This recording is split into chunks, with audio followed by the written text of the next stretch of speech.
This conference will now be recorded. Yeah, we'll be starting our next topic, that is mass processing and automation.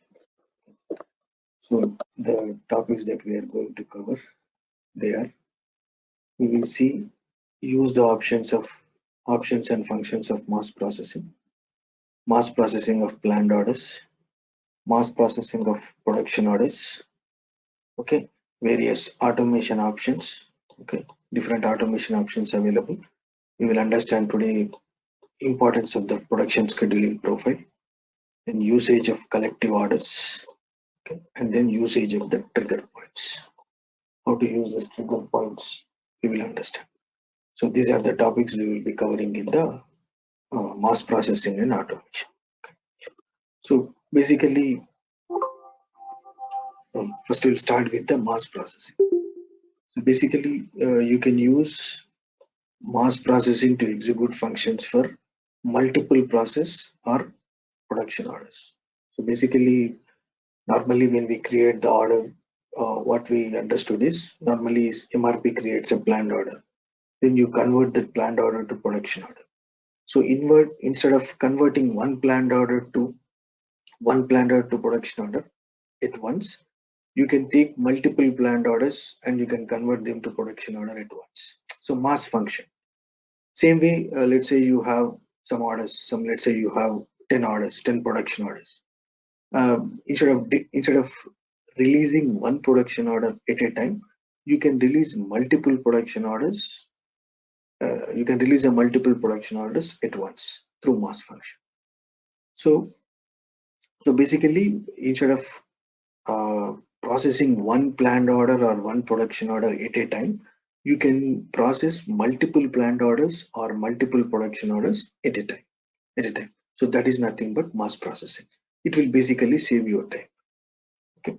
For planned orders, you can only carry out planned order conversion or a material availability check. So for planned orders, you can do only two functions, conversion or material availability check. Whereas, I'll come to this. You can start mass processing with the options execute immediately. Okay, you can execute immediately, or generate function order, function indicator, or background. You can do it as a background job also. This background job we will discuss later on, how to schedule the background jobs. Okay, that's what this is what we discussed. Production orders and planned orders in part can be processed with mass processing. Okay, whether individual functions can be used depends on the selected object, that is order, operation, material component, and production resource or tools. So what function you are going to execute, that depends upon the object you select, whether it is a planned order or production order, what it is basically. Based on that, the required function can be selected. Okay. So this is the one. A typical mass processing screen looks like this. Okay. So here you will have a selection screen. Here you will have a selection screen. From the selection screen, you select it, and then from there you go to the function. The function you are going to carry out, whether you want to release the production orders or whether you want to what do you call do the scheduling of the production order. What function you are want to do, that you will select and then you execute it. You execute it. Okay. So this is a mass processing. So we will see this in the system. Okay. So let me log in.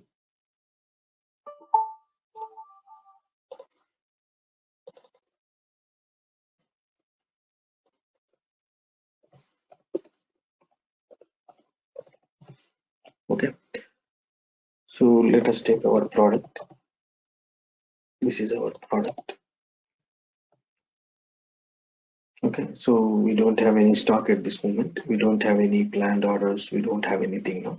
Okay, what I will do, I'll just enter the PIR forecast and then we will run the MRP. So let me go to another session.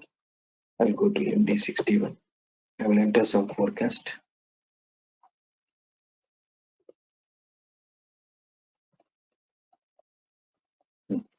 I entered forecast for next 4 months basically. Or let's put like this. Okay, so now I'm saving this. So now the forecast is available on the MD04 script. It is showing here.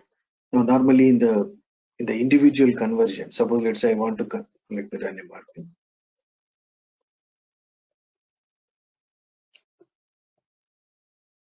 It will create planned orders. It created planned orders. We discussed this already several times. So normally during the production order creation, what we will do, we take one planned order, we double click and we click on this button, convert planned order to production order. That is a single planned order processing. Instead of that, let's say I want to convert all these planned orders to production orders at once. Okay, then you can do that through mass processing. Okay, so it will save your time basically. So now let's go to the transaction. The transaction is COHV. This is a transaction. Mass processing production orders. Okay, so I'll come to this list later on. Okay, now here, now we are converting planned order to production order. So what you need to do here, you have two checkboxes: production orders, planned orders. System by default select production orders checkbox. So but we are going to do planned orders. We are going to convert planned orders. Select planned orders radio button checkbox, deselect production order checkbox. Okay, so now here you can enter the planned order numbers if you want, or you can enter just the material code. So in our case, the material code is this product code. Okay, enter the product code, enter the plant 1710. Okay, so once you select enter this, here you see there is a button mass processing. If you go there, you have the function. Okay, so now you have the function. So we are here. We selected we gave the selection criteria, then you need to go to function.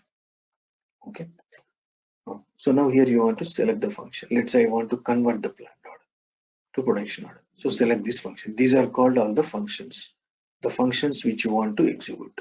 So let's say convert planned order. Select the planned order. Okay, you will get like this. Based on the function you select, you will get some other parameters here. Now let's say I'll enter the order type. To create an order, you need an order type. Let's enter the order type. Now you need to execute.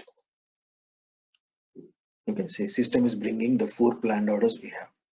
Now select all. Okay, so now here you can click on this button, mass processing. You can click on this button. Okay, or on the top there is an option button, mass processing. Just click on the button, execute. You can do any one of this. Okay, now select all, go to mass processing, execute. Now 4 planned orders will get converted to production orders. Done. Conversion is done. So now you have the conversion. So now if you go to stock requirement list, refresh, see, you got the production orders. So this is the mass processing. So it will save your time basically. Same way you can have it for production orders. So now what we will do, we have the production orders now. I want to release these production orders. So normally what we will do, individual release, we go to the production order, change mode. Okay, then we will click on this button, individual release, one by one. Instead of that, you can do release through mass processing. All orders can be released at once. Okay, so let me show you that. Again, same COHV.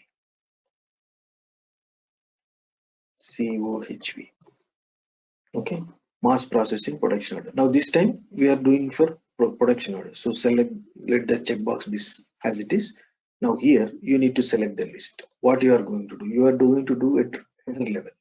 Okay, or you want to do for some operations, you select the list operations. Okay, it depends upon your requirement.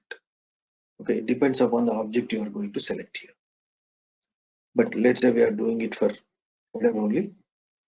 Okay, order headers, select order headers. Okay, layout, there will be some layouts here. Okay, layouts, but use the standard layout as of now. Okay, now you can enter the production orders here. If you know the production order numbers, you can enter the production order numbers. So what are our production order numbers? These are from these two. You can enter the production order numbers 10. Or you can search with a material and plant. And you can do this for multiple materials also, multiple products also. Here you have to click on the multiple selection and you have to enter all the products. So it's up to you how you want to select the orders. Now this time I am entering directly the production orders, that 4 production orders. Again, go to mass processing. Okay, now select the function. See, now as we selected production orders here, you have more functions here. You see more functions here. So let's say I want to release it. Scroll down, you have a release function here. You see release. So select the function you are going to carry out. And if you want to have log, you can have the log. If you want to display the log, select this checkbox. So when you execute, it will display the log. Okay. So now let's release it. Now execute. Okay. So we have 4 the production orders which we gave. Okay. All are in created mode. Okay. Now select all. As usual, execute mass processing. Execute. See, now you got the log also. You got the log. Okay. You got the log. Okay. So now all green messages, that means orders are released. So now if you go, if you refresh the screen, see all orders are released. RE, you got the indicator. So this is how the mass processing is executed. So basically it will save your time. So you can carry out various functions using mass processing. I showed you release. I showed you just release. So this is again, you see object. At header level, you can do all these functions. Closure, set some user status, printing, casting, you can do. For operations, you can carry out only these functions for operations. Whereas for BOM components, you can do these functions. Okay, so based on the list you select, you can execute the functions. Okay, so this is the mass processing function. Okay, so basically it will save your time. This also can be executed as a background job. Okay, this transaction you can schedule as a background job. When we go to background jobs, that time I will show you how to execute this as a background job. Okay, how to execute this transaction as a background job. Okay. So that is a mass processing. Now we will talk about automation. Okay, so automation is basically you do some automatic actions during production order processing. Okay, so like you have the process which you want to automate at what point of time, what is the time, at what point of time, and which data controls it.